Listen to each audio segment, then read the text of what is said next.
Fl-2010 waqt li kienet qed isservi fl-Uffiċċju tal-Avukat Ġenerali, Nadine Sant kienet qalet ċanfira fl-awla tal-imħallef Michael Mallia fejn iddeskriva l-aġir tagħha bħala disgustanti u qalilha li kienet qed tagħmel farsa mill-proċeduri tal-qorti.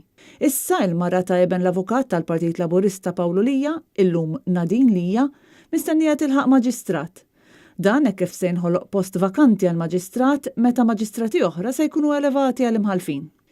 Nadine Sant servit fil-Ministeru tal-Ekonomija, Investiment u Negozji Żgħar bħala avukat u bħala chairperson fuq il-Kumitat dwar il-liġi fuq in-negozji tal-familja taħt il-Ministru Chris Cardona.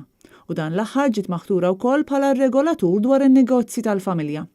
Il-kunjatu tagħha Pawlu Lija ilu snin iservi bħala avukat tal-Partit Laburista u ta' Joseph Muscat fl-aktar każi jaħarqu. Intant fost iċ-ċaqliq li se jkun hemm fil-ġudikatura Francesco De Pasquale u Jana Mikallef Staffraċ huma mistennija jkunu elevati biex issa se jservu bħala mħalfin fil-qrati superjuri.